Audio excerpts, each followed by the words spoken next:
আজ আমি আপনাদের খুবই সহজ পদ্ধতিতে শুক্তো রান্না করে দেখাবো। তার জন্য আমি এখানে নিয়েছি পেঁপে, কুমড়ো, বেগুন, কাঁচকলা, আর এখানে নিয়েছি গাজর, বিনস, ভেন্ডি, আলু, সজনে ডাঁটা আর উচ্ছে।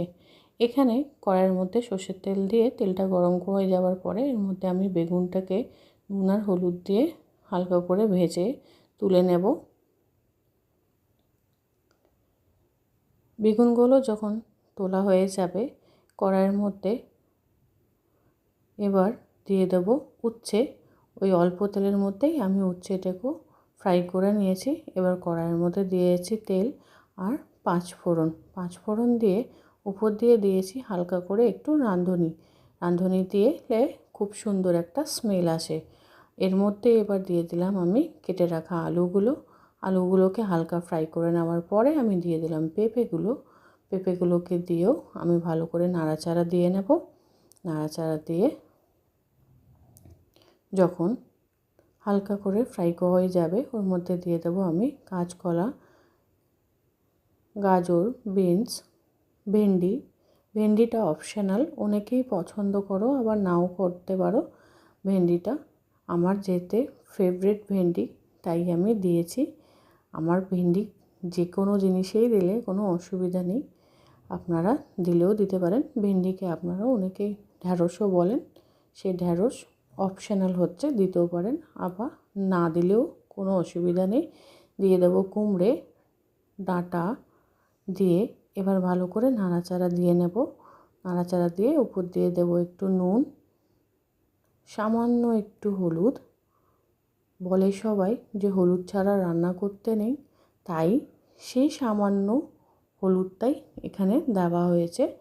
হলুদ দিলে শুক্তোর রঙটা বেশ ভালো আসে না, কিন্তু তাও সামান্য একটু হলুদ দেওয়া হয়েছে। এবার ভালো করে নাড়াচাড়া দিয়ে আমি এটাকে কিছুক্ষণের জন্য ঢাকা দিয়ে দেব। সব সবজিগুলো নিজেই যা জল ছিল সবজিতে তাই দিয়ে বেশ ভালো মজে গেছে, বেশ সুন্দর করে সেদ্ধ হয়ে গেছে আর ভাজা হয়ে গেছে। এবার আমরা এর মধ্যে দিয়ে দিলাম অল্প পরিমাণে জল দিয়ে একটু হালকা নাড়াচাড়া দিয়ে নেব। এবার এর মধ্যে আমরা দিয়ে দেব আদা বাটা দিয়ে উপর দিয়ে দেব 1 কাপ পরিমাণে দুধ দিয়ে এবার ভালোভাবে নাড়াচাড়া দিয়ে নেব। দিয়ে এটাকে আমরা কিছুক্ষণের জন্য ফুটতে দেব। আপনাদের আমি রোজই জিজ্ঞেস করি আমার ভিডিও আপনাদের কিরম লাগে, আপনারা কেউই জানান না।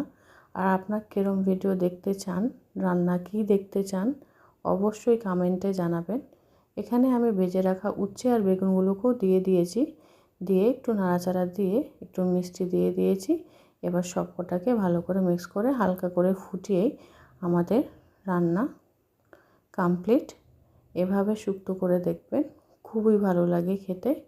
আপনারা চাইলে এর মধ্যে আদার সঙ্গে সর্ষে বেটেও দিতে পারেন, আমি যেহেতু এখানে দিইনি, দিলে আরও খুবই ভালো স্বাদ আসে।